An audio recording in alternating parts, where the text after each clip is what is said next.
Vas a ir al asilo, quieras o no. Estaba parado junto a la ventana del comedor, con los brazos cruzados, como si esperara que yo rompiera en llanto o me arrodillara a suplicarle. Pero no hice nada. No me moví. Ni una palabra.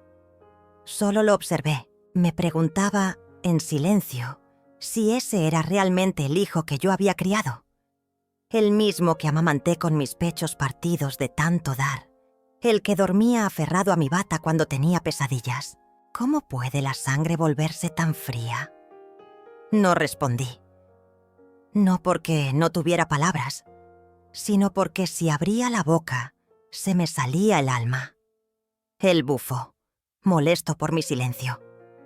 Dijo que ya no podía seguir manteniéndome, que yo le estaba complicando la vida, que su esposa estaba cansada, que esto ya no era vida para nadie.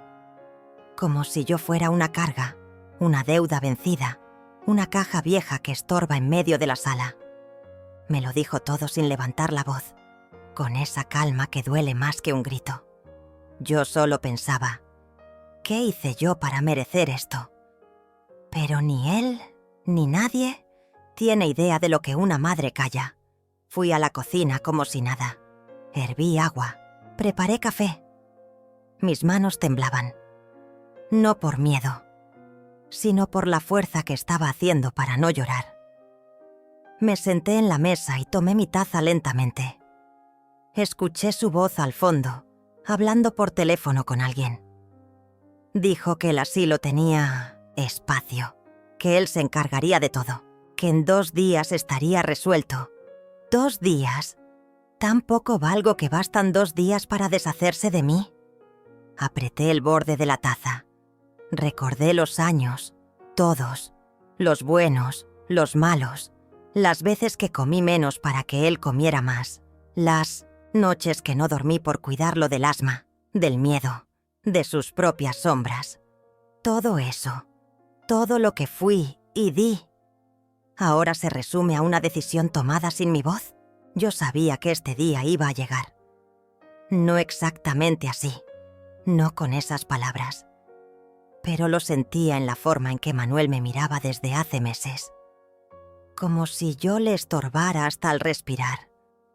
Lo notaba en las comidas, cuando apenas hablábamos, en cómo cerraba la puerta de su habitación apenas yo pasaba, en cómo su esposa me trataba como si fuera una huésped, a punto de vencer su estadía. Pero esa frase, esa maldita frase, fue el último golpe. Cuando volvió a entrar a la cocina, ya había terminado mi café. Le pregunté con voz tranquila si quería que le preparara algo de cenar. Me miró, confundido. Tal vez esperaba otra reacción. Tal vez deseaba verme arrodillada, gritando, rogando. Pero yo ya no era esa mujer. No le preparé nada. Me fui a mi cuarto. Cerré la puerta con cuidado. Me senté en la cama y ahí, en ese instante, en medio de la noche que apenas comenzaba, decidí que si alguien iba a tomar decisiones sobre mi vida, esa persona iba a ser yo. Manuel no sabe quién soy, o quién fui, o todo lo que me costó llegar hasta aquí. Sasha le olvida que yo también tuve una vida antes de ser su madre, que no nací vieja, ni frágil, ni cansada, que alguna vez soñé, que bailé bajo la lluvia, que amé con locura, que me rompieron el corazón, que volví a empezar, que construí sola todo lo que él ahora quiere quitarme. Se le olvida que esta casa no le pertenece, que esta casa la levanté con mis manos, que trabajé 30 años como encargada en una panadería, de lunes a domingo, para pagar cada ladrillo, cada ventana, cada flor del jardín, que dormía apenas 4 horas por día, que nunca pedí nada, ni siquiera agradecimientos. Pero claro, la memoria es selectiva cuando conviene. Esa noche no dormí. Me quedé mirando el techo, recordando cada detalle de mi vida. El primer día que vi esta casa, cuando era solo un terreno lleno de tierra y esperanza. El día que traje a Manuel recién nacido envuelto en una manta amarilla. Las navidades, las risas, las peleas, las reconciliaciones, todo estaba guardado en esas paredes, y ahora él quería meterme en una institución como si fuera una prisionera. No lloré, no porque no doliera, sino porque no pensaba regalarle mis lágrimas. A la mañana siguiente me desperté antes que todos. Preparé el desayuno como siempre. Manuel bajó con su expresión de siempre. Esa mezcla de prisa y distancia. Me dijo que tenía que salir a resolver unos papeles, que habláramos más tarde. Asentí. Cuando se fue, fui al armario, no para empacar ropa. Aún no. Fui por otra cosa. Una caja pequeña, de madera oscura, que guardo desde hace años. Dentro están mis documentos más importantes, escrituras, testamento, unos ahorros que nadie sabe que tengo. No mucho, pero suficiente. También hay cartas, fotografías, recortes antiguos. Me senté en la cama con la caja sobre las piernas y por primera vez en mucho tiempo sonreí. Él cree que soy débil. Cree que puede decidir por mí, pero no tiene idea de todo lo que he soportado y de lo que soy capaz. Volví a cerrar la caja. La guardé de nuevo. Tenía que actuar con calma, con inteligencia. Aún no era el momento de mostrar mis cartas. Pero la partida había comenzado. Y esta vez, la que iba a mover las piezas, iba a ser yo. Esa noche fingí estar cansada. Me acosté temprano. Desde la cama, escuché a Manuel hablando con su esposa. Decían que el lugar era bonito, que tenía jardín, que estaba bien cuidado. Como si describieran un hotel de vacaciones. Como si una madre fuera una cosa que se guarda en un estante. Me tapé con la manta hasta el cuello. No para protegerme del frío, sino del desprecio. La idea de irme ya no me dolía.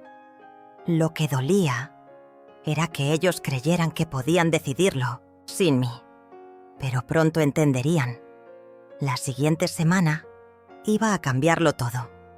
Y esta vez sería yo quien tuviera la última palabra. Recuerdo exactamente el día que Manuel nació. Llovía como si el cielo supiera que algo importante estaba por suceder.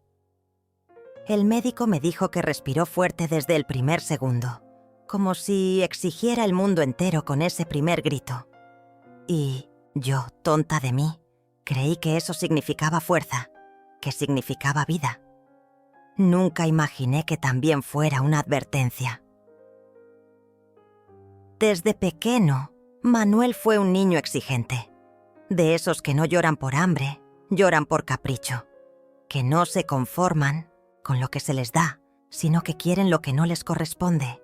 Pero yo, con ese amor ciego de madre primeriza, me desviví por complacerlo. Trabajaba horas extras en el taller de costura para comprarle los tenis de marca que querían los niños del barrio.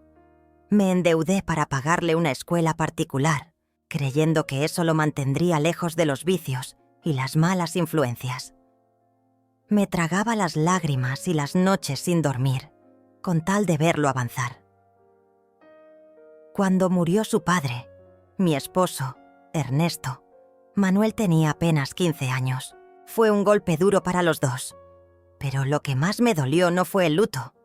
Fue la forma en que Manuel comenzó a mirarme. Como si de pronto yo no supiera nada. Como si él, con su voz que cambiaba, con su espalda que se ensanchaba, fuera el hombre de la casa. Y yo, apenas una sombra de lo que él necesitaba. «No llores tanto, mamá.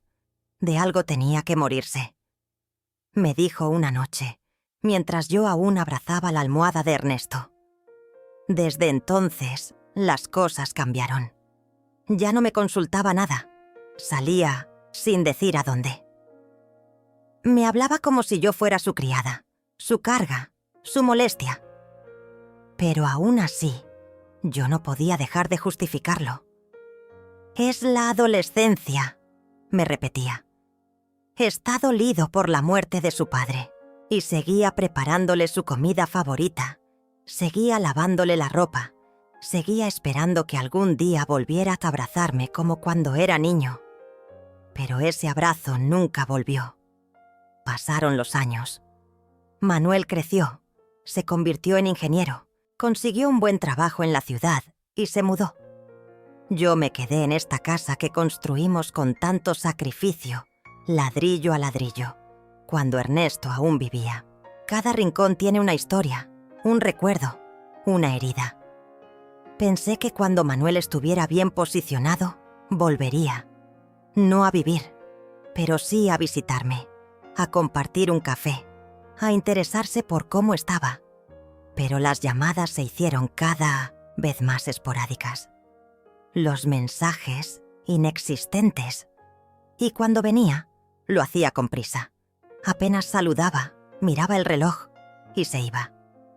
Pero lo que más me dolía no era la frialdad, era la forma en que recorría la casa con la vista, como quien ya empieza a medir qué se va a llevar cuando la dueña se muera. Un día, sin previo aviso, me dijo: «Mamá, deberías ir pensando en vender esto. La casa ya está vieja y tú sola no puedes mantenerla». Me lo dijo sin mirarme a los ojos, como si no le doliera, como si no supiera que esa casa era lo último que me quedaba de Ernesto, de nuestra historia, de mí. No respondí, solo asentí, en silencio, y le serví más café. Después de eso, comenzó la presión. Llamadas cada semana. «Mamá, ¿ya fuiste al notario?» «Mamá, tengo un amigo que quiere invertir en bienes raíces». «Mamá, esto no es personal, es por tu bien». Y cada vez que colgaba sentía que una parte de mí se despegaba, como una flor arrancada del tallo.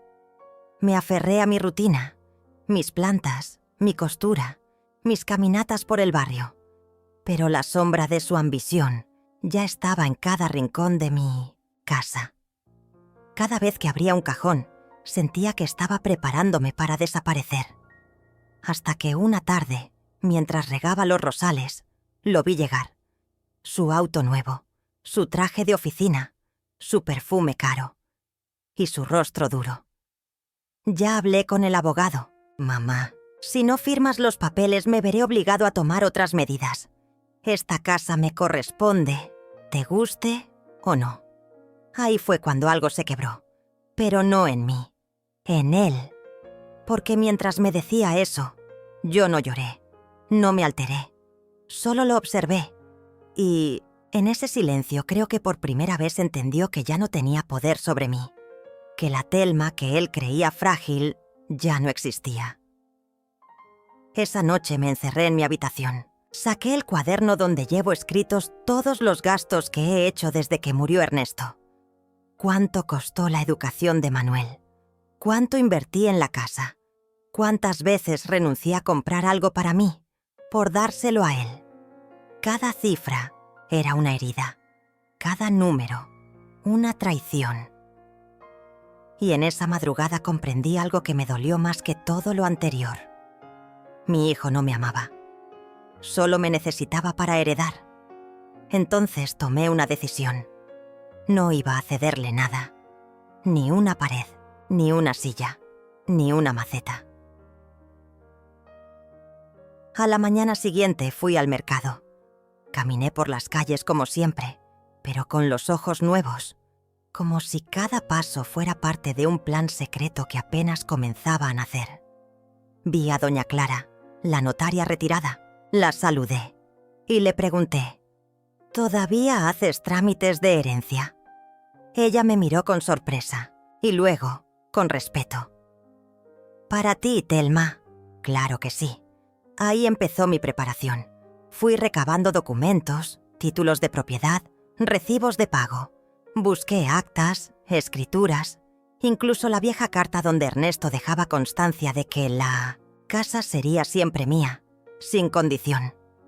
Pasaron semanas. Manuel no llamó. Mejor. Yo también guardaba silencio, porque a veces el mayor acto de rebeldía es no decir nada, hasta que, un mes después, volvió, con su tono altanero, con su urgencia. «Mamá, ya tomé la decisión por ti. Vas al asilo». Queriendo o no, ahí lo supe. No era solo ambición, era desprecio, y esa fue la gota final. Volví a casa esa tarde con la garganta apretada, como si me hubiera tragado una piedra y no pudiera sacarla jamás.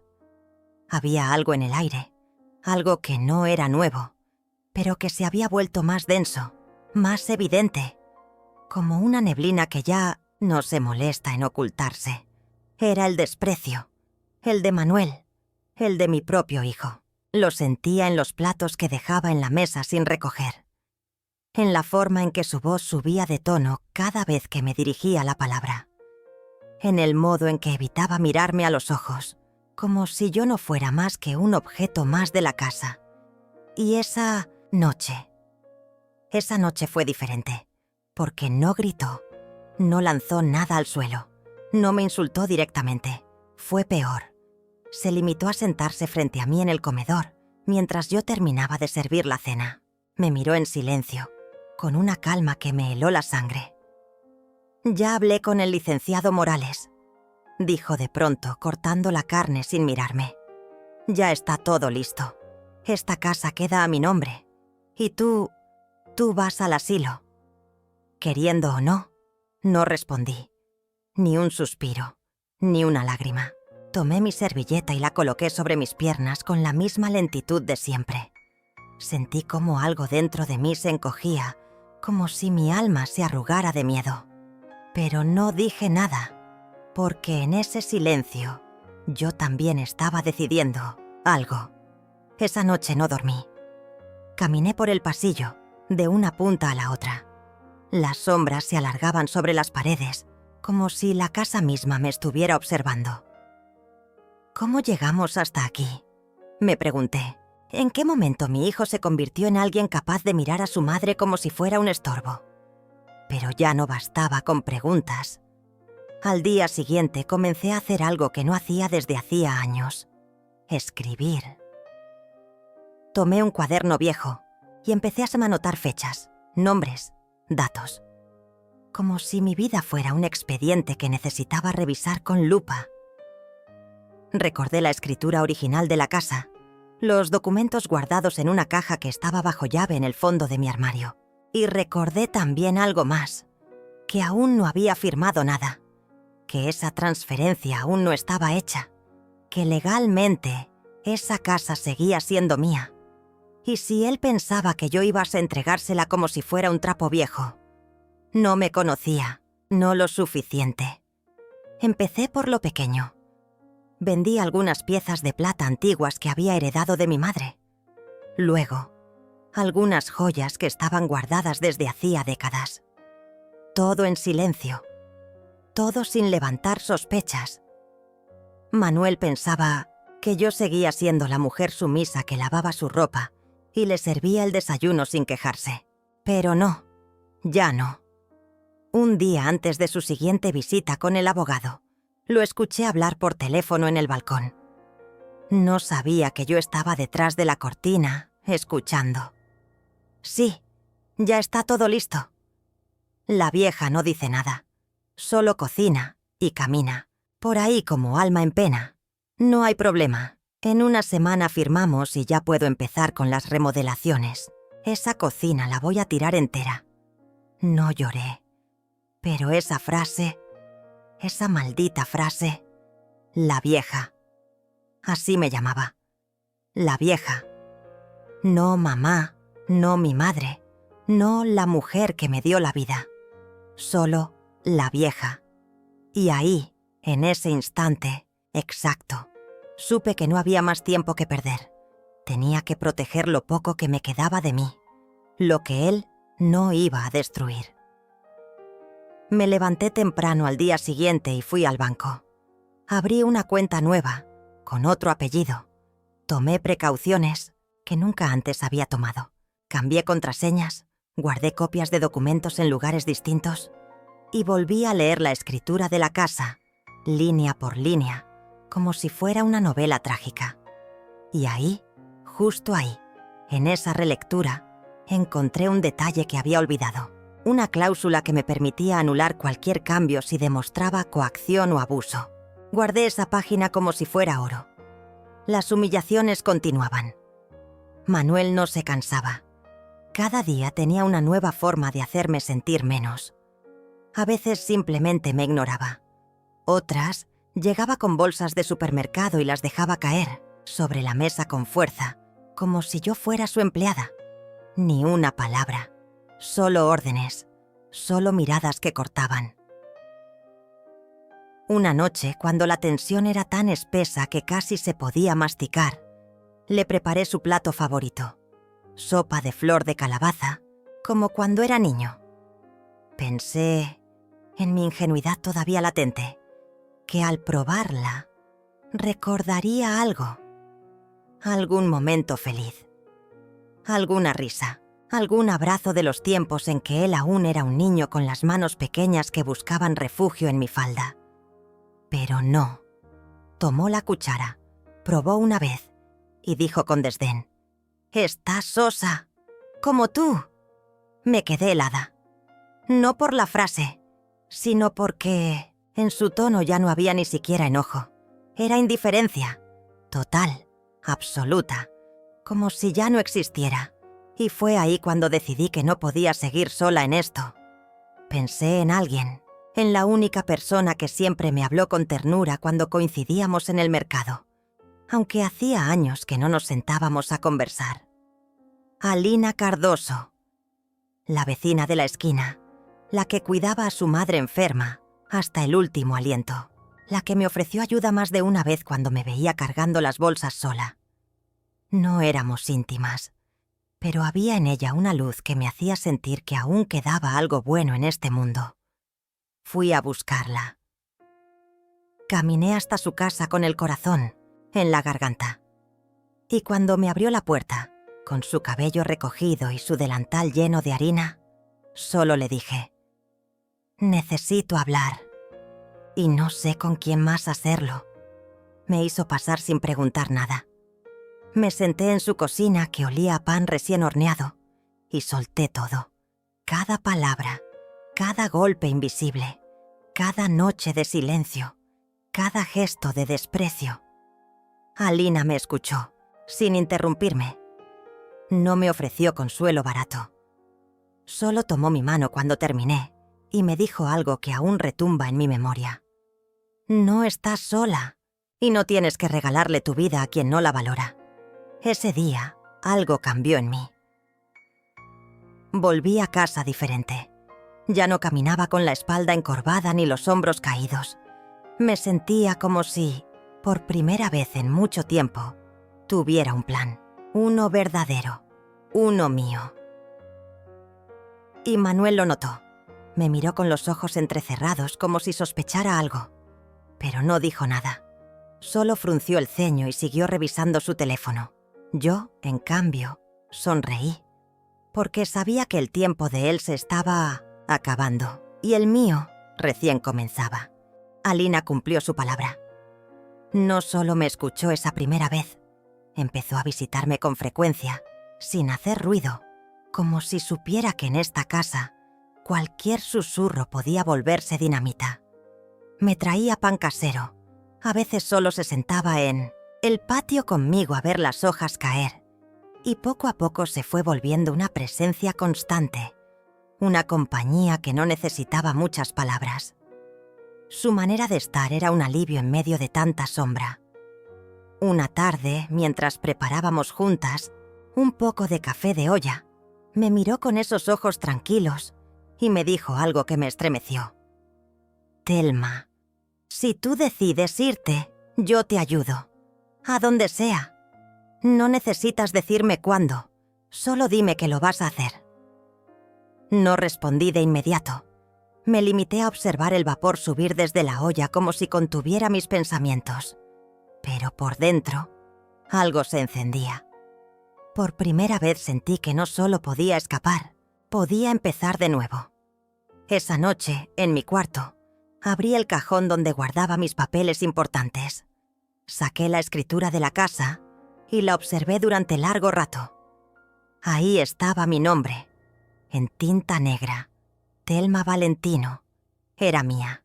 Todo seguía en regla. No había cedido nada, aún no, y no lo haría.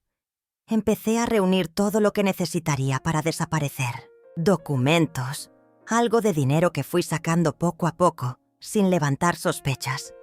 Mi acta de nacimiento, libretas bancarias, una vieja cadena de oro que perteneció a mi abuela.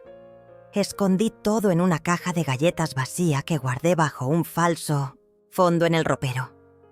Nadie lo sabría. Mientras tanto, fingía. Seguía poniendo la mesa como siempre, cocinando sin entusiasmo, pero sin errores.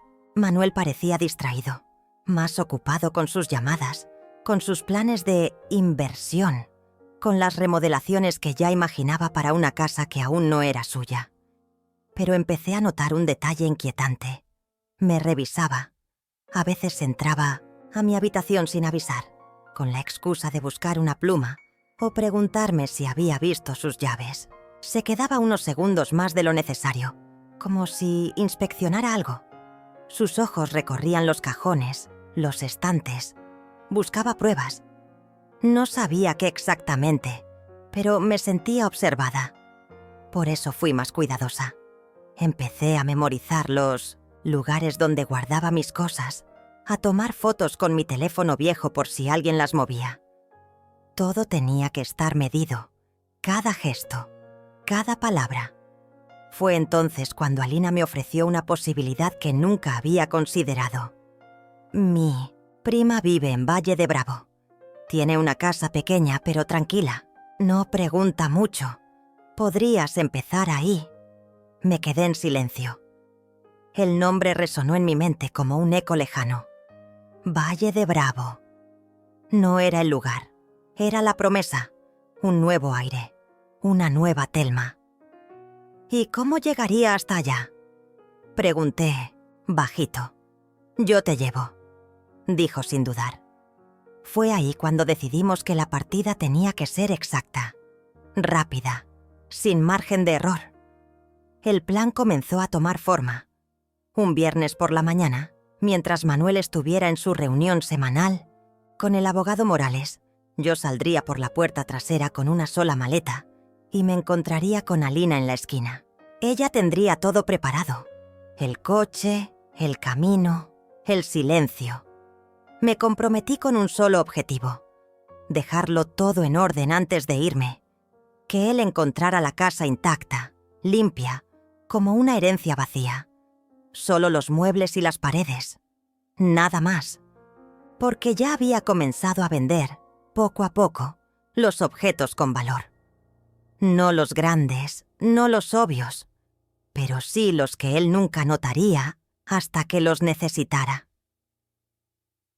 Vendí la vajilla de porcelana que mi madre me dejó, una colección de figuras, de barro negro de Oaxaca, un cuadro de óleo que colgaba en el pasillo desde hacía 20 años. Cada venta era un pequeño adiós, un trozo de historia que soltaba con una mezcla de tristeza y liberación. El dinero lo guardaba en sobres dentro de un doble forro en mi bolso. Si todo salía bien, tendría lo suficiente para vivir por un tiempo sin depender de nadie, sin pedir nada. Pero los días pasaban y Manuel empezaba a mostrarse más nervioso. Una tarde me dijo: ¿Tú has ido al banco últimamente? Negué sin cambiar el gesto. ¿Por qué? No sé. Siento que algo raro está pasando. Quiero asegurarme de que no estés firmando nada sin decirme. La ironía era brutal. Él, el que planeaba arrebatarme la casa, se preocupaba de que yo hiciera algo raro. No tengo nada que firmar, Manuel. Tú sabes que ya no me ocupo de esas cosas. Mentí. Su mirada me atravesó, pero no insistió. Y entonces, 2 días antes de mi salida, pasó algo que no esperaba. Un accidente menor. Estaba guardando los últimos papeles en mi caja escondida cuando se me cayó un recibo al suelo. Manuel entró justo en ese momento y lo vio antes de que pudiera levantarlo. Lo tomó. Era de la venta de una figura antigua. No tenía mi nombre, pero sí una dirección de entrega. «¿Qué es esto?», preguntó. Es de hace mucho. Lo encontré en una caja. No es nada, respondí con el corazón latiéndome en la garganta. Me observó durante segundos que me parecieron eternos. Luego dejó el papel sobre la mesa y salió sin decir más. Pero esa noche no durmió en casa. Alina me llamó en cuanto se enteró. Adelantamos todo. No podemos arriesgarnos, y así fue. El día anterior al planeado, recogí mis cosas. Una sola maleta. Dejé una carta en la mesa del comedor, bajo un florero. No era una despedida con cariño, era una declaración. Le expliqué que la casa no era suya, que no había firmado nada, que ya no tenía mi permiso ni mi silencio. Todo lo que destruiste en esta casa, le escribí, no se arregla con paredes nuevas. Y ahora que me voy, por fin lo entenderás. La presencia de una madre vale más que cualquier dinero. Esa fue mi última frase. No firmé con amor. Solo puse mi nombre. Thelma Valentino. Cuando Alina llegó por mí, no lloré. Cerré la puerta con firmeza. No miré atrás. El cielo estaba cubierto de nubes espesas, pero sentí algo parecido al sol en la piel. Libertad, Neos. Alejamos en su coche sin música. El camino era largo, pero por primera vez en años no me importaba a dónde iba. Solo sabía que no volvería y que el monstruo que crié tendría que aprender a vivir sin mí. El coche avanzaba despacio por la carretera secundaria, flanqueada de árboles altos que se mecían al ritmo de un viento templado.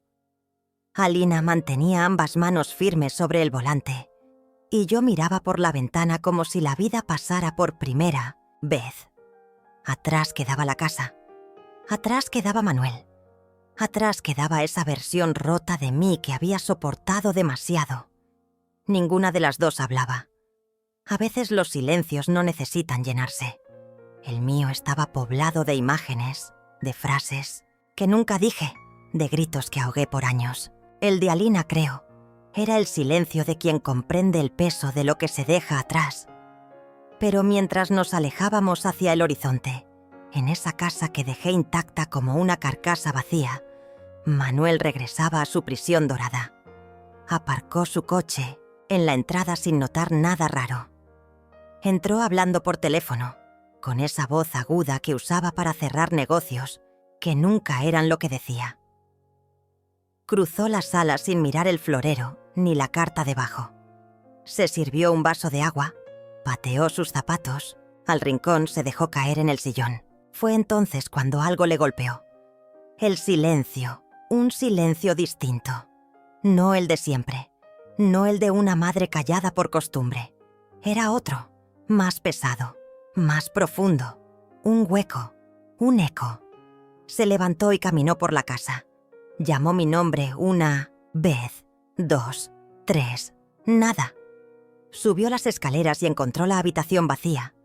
No desordenada, no revuelta, solo vacía, como si el alma se hubiera marchado. Fue bajando con pasos lentos y al pasar por la mesa, finalmente vio la carta. La leyó, de pie, con el ceño fruncido, al principio sin entender, luego con rabia, luego con incredulidad y por último, con esa expresión que tienen los hombres que jamás pensaron que algo los abandonaría.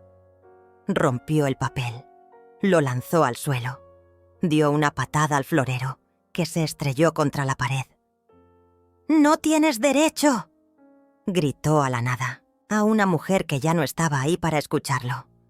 Revisó el closet, abrió los cajones, descubrió que faltaban cosas, joyas, papeles, las carpetas con la escritura de la casa, los sobres con dinero, todo. Por primera vez en su vida adulta sintió miedo. No miedo de perder una propiedad. Miedo de haber perdido el control. Llamó a mi teléfono 1, 2, 20 veces. Siempre el mismo mensaje. El número que usted marcó no está disponible. Llamó a sus contactos. Nadie sabía. O nadie quería decir. Incluso intentó llamar a Alina, a quien subestimaba profundamente. Ella no respondió, y ahí empezó el verdadero derrumbe. Durante días, vagó por la casa como un fantasma furioso. Reescribió la carta con rabia en su mente. Se decía a sí mismo que yo volvería, que era un arrebato, que no podía vivir sin él, que era demasiado vieja para comenzar de nuevo. Pero cada noche que pasaba solo, cada café que tenía que prepararse él mismo, cada camisa que no encontraba planchada, se le metía en la piel una certeza molesta. Esta vez no volvería. Fue entonces cuando comenzó a investigar. Fue al banco, revisó movimientos, vio que faltaba dinero, pequeñas sumas retiradas por semanas. Nunca lo notó. Siempre creyó que yo era torpe. Nunca pensó que podría esconder algo de él. Fue al abogado Morales y le exigió saber si había movimientos legales en la propiedad.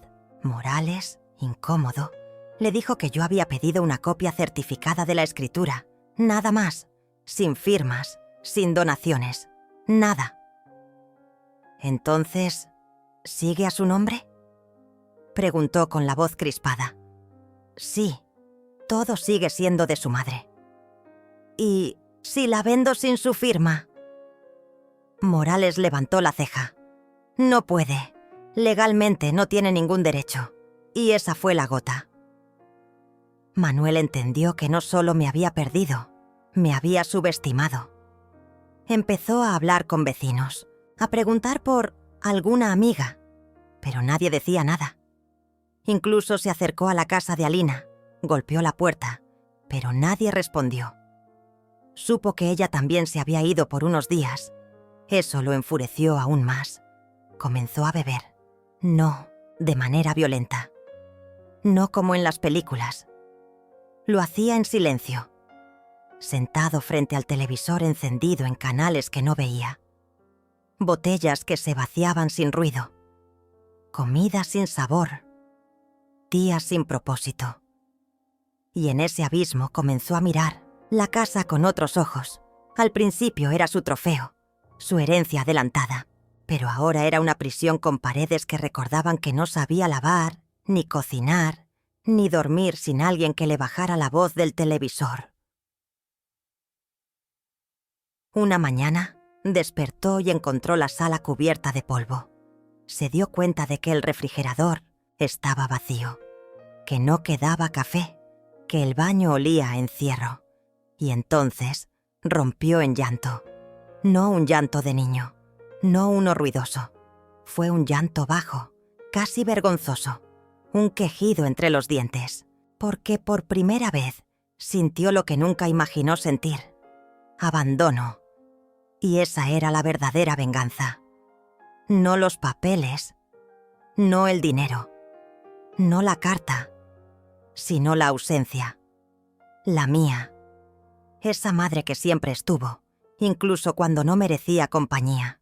Esa que aguantó desprecios disfrazados de bromas, órdenes disfrazadas de consejos, frialdad disfrazada de cuidado. Yo no había dejado la casa. Había dejado el peso. Había soltado a mi verdugo. Y eso, por dentro, lo desarmaba. Porque por mucho que gritara, que se enojara, que buscara venganza, no podía obligarme a volver. Y cada noche, mientras se encerraba con las luces apagadas, con la televisión hablando sola, entendía un poco más la frase final de mi carta. La presencia de una madre vale más que cualquier dinero. Y esa presencia ya no era suya. Llegamos a la entrada del pueblo cuando el cielo comenzaba a teñirse de un naranja profundo. No era un lugar turístico, ni lleno de encanto. Era tranquilo, silencioso. Lo suficiente para que una mujer rota como yo pudiera aprender a respirar de nuevo. Alina apagó el coche y me miró con esa expresión suya, mezcla de ternura y firmeza. No dijo nada. Me dejó tomar mi tiempo. Bajé despacio. Mis piernas temblaban. No por debilidad, sino porque cada paso era una decisión. Cada paso Era un acto de rebeldía contra años de sometimiento emocional. Crucé el umbral de la pequeña casa de una planta que habíamos alquilado a distancia. No tenía lujos, pero tampoco fantasmas. Era eso lo que necesitaba. El aire adentro olía a madera vieja y limpieza reciente. Las ventanas estaban abiertas, dejando entrar el murmullo del viento. Pisé el suelo como quien pisa tierra firme después de un naufragio. Me senté en la única silla del comedor y solté una carcajada baja, inesperada, casi histérica. Alina me sirvió un vaso de agua. Se sentó frente a mí. «¿Estás aquí?», dijo como si fuera un logro olímpico. Y lo era. «Sí», le respondí. «Estoy aquí. Esa noche no dormí. No porque estuviera incómoda, sino porque mi cuerpo no sabía qué hacer con tanto silencio. No había pasos en el pasillo. No había mensajes pasivo-agresivos. No había miradas de juicio. Solo la noche y yo. Y ese fue mi primer insomnio libre. Los días siguientes fueron torpes. Aprender a vivir sin miedo toma tiempo. Las primeras veces que fui al mercado, caminaba mirando a todos como si fueran peligros disfrazados. Me costaba sonreír. No porque no quisiera, sino porque había olvidado cómo se hacía desde dentro. Alina fue paciente. Me acompañaba. Me dejaba espacio. A veces me cocinaba sin preguntar. Otras veces simplemente leía en silencio mientras yo contemplaba la pared sin saber qué pensar. Y poco a poco, la casa comenzó a tener olor a café por la mañana. Las plantas que ella trajo del vivero empezaron a florecer. Una vecina, Marta, tocó la puerta un día para ofrecer pan recién horneado. Yo le sonreí con torpeza, sin saber si eso era peligroso o no. Pero Alina me apretó el brazo con suavidad. Me recordó que había salido del pozo. Una tarde, mientras regaba las macetas del patio, me di cuenta de que estaba tarareando una canción. No recordaba cuál, pero era mía. Mi mente la cantaba sin permiso. Y ahí supe que algo dentro de mí empezaba a regresar. No era felicidad, aún no. Era presencia. Por primera vez me sentía presente en mi propia vida. Pero también había momentos oscuros, pesadillas en las que Manuel me gritaba. Recuerdos de platos estrellados contra el suelo. De días enteros sin que me dirigiera la palabra porque no encontraba sus llaves. De la vez que me dijo: «Eres una carga, mamá. Si no fuera por mí, vivirías en la calle». Esas frases no se van fácil. Se te meten en la piel como agujas invisibles. Y sin embargo, cada vez que despertaba de una de esas pesadillas, Alina estaba ahí. A veces con una taza de té, otras con silencio. Nunca me pidió que superara nada. Solo me permitió estar rota sin que eso fuera un problema. Una tarde decidí caminar sola por la plaza del pueblo. Llevaba un vestido sencillo y un sombrero que me cubría del sol. Los niños jugaban, las mujeres conversaban sentadas en bancos. Algunos hombres leían el periódico. Y yo, Thelma Valentino, me senté en una banca y respiré como si el mundo no se fuera a caer. Me quedé allí largo rato, observando, sintiendo. Nadie me conocía, nadie me exigía, nadie me recordaba que no era suficiente. Y eso era libertad. Al regresar a casa, Alina me esperaba con una sonrisa cómplice. «¿Cómo te fue?» «Extraño. Sentí que por fin estoy viva». Ella no respondió. Solo se acercó y me abrazó. Un abrazo largo, sin urgencia. De esos que no te dan para consolarte, sino para compartirte fuerza. Y entonces lo supe. Manuel me quitó años. Me drenó la juventud, la ilusión, la fe. Pero no me había quitado la capacidad de empezar. Eso seguía dentro de mí, enterrado, pero intacto. Esa noche, después de cenar, tomé un cuaderno y comencé a escribir. No era una carta, no era un reclamo. Era la historia de una mujer que despertó a los 60 y tantos, que un día escuchó a su propio hijo decirle que no valía nada y decidió demostrarle que se equivocaba. Y escribí, hasta que me dolió la mano, hasta que las lágrimas mojaron las páginas. Y en medio de esa catarsis sentí algo que no recordaba. Paz. Manuel seguía allá, encerrado en una casa vacía, en una cárcel que él mismo construyó, convencido de que una madre era una propiedad más, que el amor era un servicio, que cuidar era obligación. Yo estaba aquí, sentada en un sillón sencillo, sin lujos, sin sirenas, sin dinero a mi nombre, pero con dignidad, con voz. Y mientras escribía sentí que no le debía nada, ni explicaciones, ni segundas oportunidades, ni perdón. Esa era la verdadera victoria, no la fuga, no la carta, no el dinero, sino el hecho de que, por primera vez, mi vida era mía y nadie más iba a decidir por mí. Pasaron algunos días más y algo en mí comenzó a cambiar de forma más visible. Alina lo notó primero.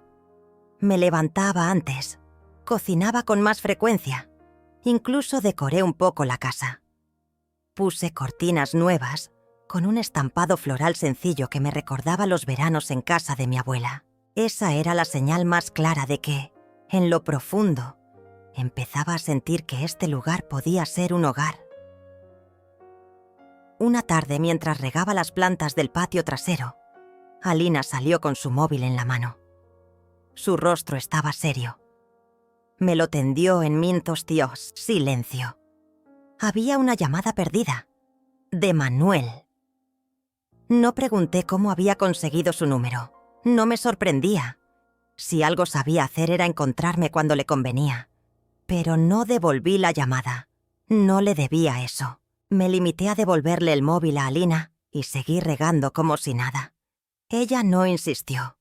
Sabía que esa decisión debía ser mía. Al día siguiente llegó un mensaje. No lo abrí. Lo borré sin leerlo. Y me sentí culpable. Por exactamente 3 segundos. Luego, recordé cada madrugada en vela. Cada cállate. No entiendes nada. Cada vez que me dijo que yo era una molestia, un estorbo, el mensaje se desvaneció en el aire como polvo innecesario. Mientras tanto, en la ciudad, Manuel empezaba a hundirse en su propio abismo. Los primeros días tras mi partida, los pasó convencido de que era una rabieta, que volvería, que nadie, como yo, podía soportar la incertidumbre, la calle, la soledad, que estaría de rodillas en cuestión de días. Pero no volví, y eso, lentamente, empezó a enloquecerlo. La casa, antes llena de ruido, mis pasos, mis suspiros, mi voz llamándolo a cenar, ahora era un mausoleo de silencio. Había platos sucios que nadie lavaba. La ropa empezaba a acumularse. El polvo cubría los muebles como si se tratara de una metáfora cruel.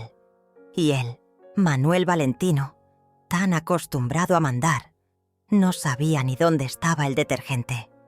Intentó llamar de nuevo, una y otra vez. Me dejó audios. Algunos de voz tranquila, pretendiendo preocupación. Otros con un tono más severo, exigiendo explicaciones, reclamando. Llegó a decir que si no volvía pronto, iba a considerar que lo estaba abandonando, como si aún tuviera derecho a definirme. No respondí. Me enteré, por una amiga en común que aún mantenía contacto con él, que fue a la notaría buscando el testamento. Descubrió que lo había modificado hacía semanas, retirando su nombre. Dejé todo en blanco legal. Nada era suyo. La casa seguía estando a mi nombre, pero había iniciado los trámites de venta. Iba a deshacerme de todo. Dicen que gritó, que rompió cosas, que juró que era una traición, una puñalada, que cómo me atrevía después de todo lo que él había hecho por mí. La ironía era exquisita. Después de todo lo que hizo por mí, sí. Me quitó la risa, me drenó la energía, me convirtió en una sombra, me educó en la culpa y Me ató con miedo. Ese era su gran aporte, y aún así se sentía merecedor. Las semanas siguieron su curso. Él dejó de llamar. Empezó a mandar mensajes indirectos a través de conocidos, que estaba mal, que no comía, que no dormía, que no entendía cómo su propia madre lo había dejado así. Sin más, yo escuchaba todo con una mezcla de pena y determinación. No era indiferente, era libre. Y eso era más importante que su tristeza, porque mi dolor duró décadas. El suyo apenas comenzaba. Un día llegó una carta, un sobre sin remitente. Alina lo tomó primero. Me preguntó si quería leerla. Dudé, pero la abrí. Era de Manuel, una carta escrita con una caligrafía apresurada, llena de excusas que no eran verdaderas disculpas, de frases como «si te hice sentir mal, yo solo quería lo mejor, todo esto me supera». Ninguna línea decía «te maltraté, te anulé, te herí». Ninguna línea me ofrecía paz, solo confusión. Guardé la carta en una caja, sin responder. No merecía un cierre. Lo que merecía era mi distancia. Y entonces, un día, me desperté con el impulso de caminar hasta el mirador del pueblo. Era temprano. El sol apenas se asomaba y el aire tenía ese aroma a tierra mojada que siempre me hizo sentir viva. Subí sin prisa, paso a paso. Sentí cada músculo, cada respiración, como si mi cuerpo se estuviera reconstruyendo. Desde lo alto vi el mundo con otros ojos. Thelma Valentino ya no era la mujer que pedía permiso para existir. Ahora era alguien que había elegido desaparecer de donde no era amada. No me arrepentía. Pensé en vender la casa, en usar ese dinero para viajar, para vivir tranquila con Alina, para regalarme los años que él nunca me dejó tener.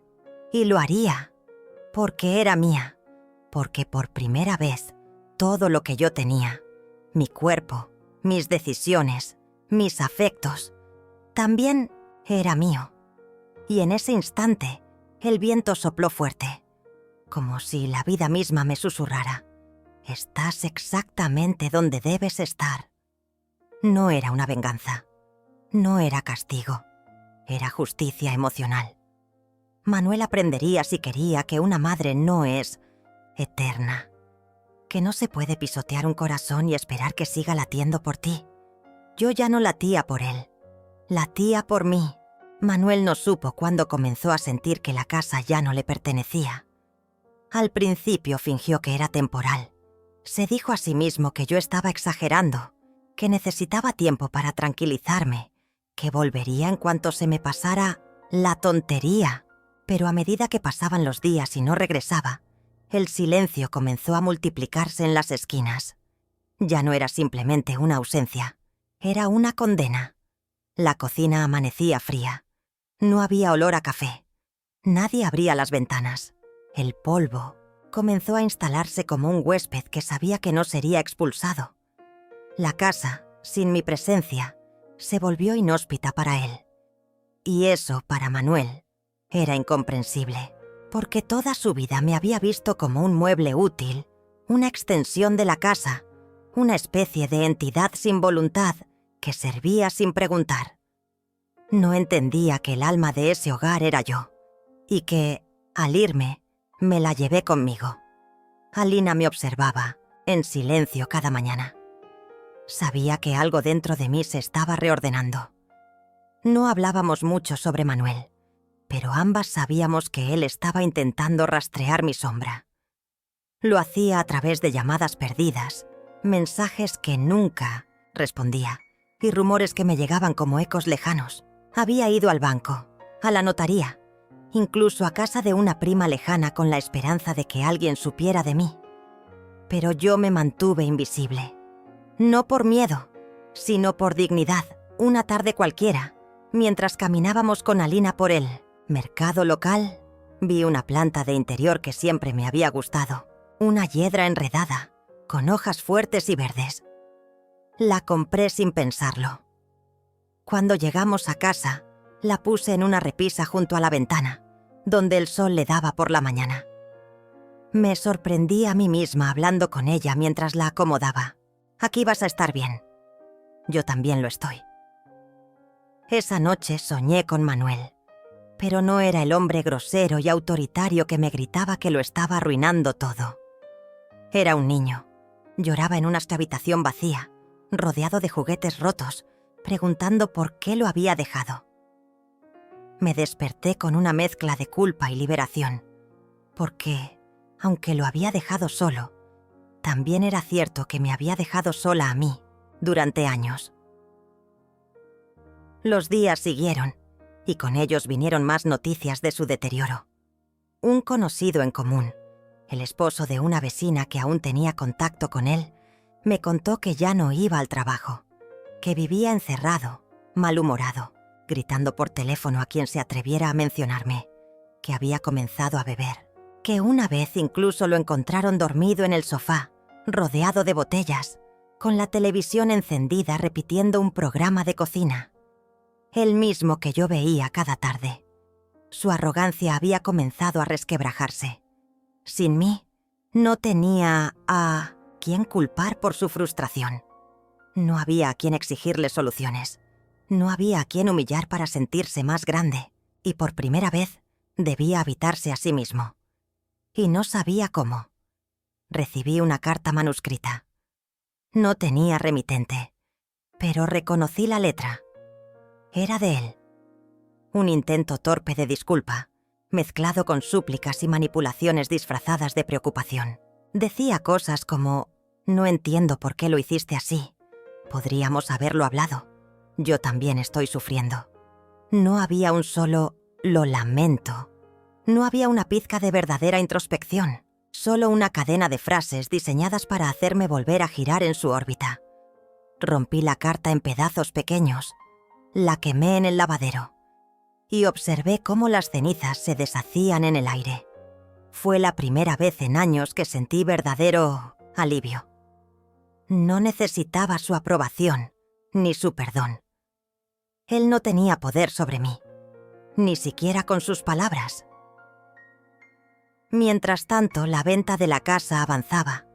El agente inmobiliario, un hombre amable de unos 50 años, me preguntó varias veces si estaba segura. Que era una propiedad valiosa, que podía alquilarla, que podía volver algún día. Pero cada vez que lo pensaba, una sola imagen venía a mi mente. Yo, encogida en un rincón, escuchando los gritos de Manuel mientras él rompía platos y decía que nadie vivía gratis. Esa casa ya no era un hogar. Era una herida con techo. Decidí venderla. Tomé la decisión sin ceremonia. Simplemente firmé los papeles y pedí que todo el dinero se transfiriera a una cuenta nueva, sin acceso de nadie más que yo. Alina me acompañó al banco. No dijo nada, pero me tomó de la mano mientras esperábamos. Ese gesto simple me dio más fuerza que 1000 discursos. Con ese dinero, no planeaba comprar otra casa. No necesitaba posesiones. Planeaba vivir, visitar los lugares que siempre soñé y nunca pude. Tal vez Italia, tal vez Oaxaca. Quería aprender a bailar, a nadar sin miedo. Quería reír sin pedir permiso. Pero sobre todo, quería que Manuel supiera que había vendido todo, que no quedaba nada, que la casa que él creía heredar ahora pertenecía a otra familia, que cada azulejo, cada puerta, cada mueble, ya no eran suyos, porque nunca los cuidó, porque creyó que merecer era suficiente. Me contaron que cuando lo supo, se volvió loco, que fue a la casa a intentar frenarlo todo, pero ya estaba vacía. Los nuevos dueños habían pintado las paredes, habían tirado los muebles viejos, ya no quedaba rastro de mi vida allí, y él, parado en medio del patio, gritaba mi nombre como un niño furioso al que se le quitó un juguete. Llamaba a mi teléfono, pero ya había cambiado de número. Escribía correos que nunca se entregaban. Me buscaba como se busca a un fantasma, porque eso era para él ahora. un espectro que se había ido, llevándose consigo el aire. Una noche, Alina me preparó una cena especial. Había arroz con azafrán, pan casero y un vino dulce. Brindamos por lo perdido, por lo que nunca más cargaría, por lo que finalmente había soltado. Esa noche, mientras la escuchaba hablar sobre sus planes para abrir un pequeño taller de bordado, pensé que quizás no todo lo roto debía doler. Algunas grietas eran caminos hacia la luz. Manuel seguiría buscándome, no porque me amara, sino porque no sabía vivir sin alguien a quien someter. Y yo ya no estaba dispuesta a ser eso para nadie. Nunca había sentido el aire tan liviano como aquella mañana en Veracruz. Me desperté sin sobresaltos, sin aquella presión en el pecho que me acompañaba desde hacía años. Por primera vez en mucho tiempo, no escuché voces exigiéndome cosas. No sentí pasos fuertes en el pasillo. No temí abrir los ojos. Abrí la ventana y dejé que el sol me rozara la cara. Era suave, casi tibio, como una caricia nueva. Respiré hondo. Me senté en el borde de la cama y por fin supe que había comenzado otra vida. La mía. Alina ya había salido temprano al mercado. Me dejó una nota escrita con tinta azul sobre la mesa. Hoy traigo tamales y café del bueno, te lo prometo. Sonreí. No por los tamales, ni por el café. Sonreí porque alguien pensó en mí con ternura, y eso, después de una vida entera de silencios y órdenes, vale más que cualquier tesoro. Los días pasaban lentos, como se necesita cuando uno está sanando. Aprendí a caminar despacio, a detenerme frente a los árboles, a mirar el cielo sin tener que estar pendiente del reloj. Alina me enseñó a nadar de nuevo, no en el mar, sino en la vida. Me dejaba dormir siesta, me ponía música de su juventud, cocinábamos juntas. A veces llorábamos también, pero con ese llanto que limpia, no que ahoga. No todo fue fácil. Me descubrí rota en partes que no sabía que existían. A veces me encontraba mirando una pared, en silencio, recordando cosas que dolían como espinas viejas que nunca cicatrizaron. Otras veces me despertaba con el nombre de Manuel en la boca, sin saber si era rabia, tristeza o costumbre. Porque así es el corazón. No se desprograma de un día para otro. Pero ya no le tenía miedo a esos recuerdos. Había ganado algo más fuerte que el miedo. La certeza de que me elegí. Al fin, un día mientras caminábamos por el malecón, Alina me preguntó si extrañaba la casa. Me quedé pensando un largo rato. Extraño la mujer que fui ahí. La que aguantó. La que se arrastró para darlo todo. Pero no la casa en sí, no. La vendí sin mirar atrás, porque entendí que los ladrillos no valen más que la paz. Y era cierto. No me arrepentía. Me había liberado. Manuel me llamó una vez más. No contesté. Me dejó un mensaje de voz. Su tono era frío, pero disfrazado de cortesía. Madre, deberíamos hablar. Hay cosas que no están claras. No respondí. Porque sí, todo estaba claro, clarísimo. Él quería saber cuánto dinero me había quedado. Quería asegurarse de que no quedara fuera del testamento del todo. Quería ver si aún podía controlar algo. Pero yo ya no era la misma mujer que un día lloró frente a su amenaza de asilo. Yo ahora dormía con las puertas abiertas. Caminaba sin mirar atrás. Y cada vez que me tomaba un café con Alina en la terraza, cada vez que sentía el viento jugar con mi cabello canoso, sabía que estaba exactamente donde debía estar. Un atardecer, escribí una carta, no para enviársela, sino para liberarme. Manuel. No naciste malo, naciste mío. Y eso fue lo que más me dolió, porque en algún momento creí que me amarías con la misma fuerza con la que yo te protegí. Pero no fue así. Me trataste como un mueble viejo. Me viste como carga. Me quisiste encerrar. Me hablaste con desprecio. Y aún así, me costó soltarte. Pero lo hice. No me debes nada, ni yo a ti. Mi deuda era conmigo, y ya la pagué. No te preocupes por mi testamento. Todo está resuelto. No recibirás nada. Pero te dejo algo que pesa más que una herencia. El silencio de una madre que se fue sin rencor, pero también sin mirar atrás.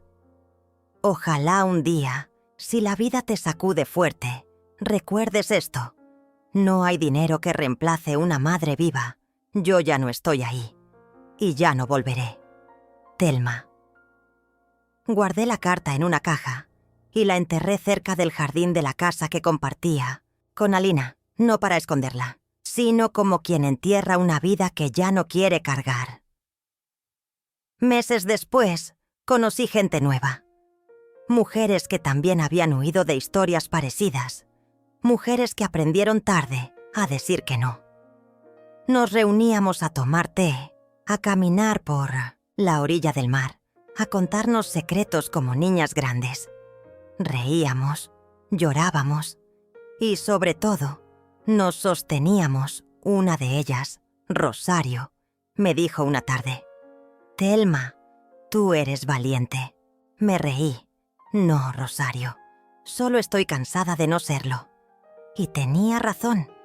No me volví rica, ni famosa, no abrí ninguna fundación, no escribí libros, no hice nada extraordinario, salvo lo más difícil: vivir sin culpa.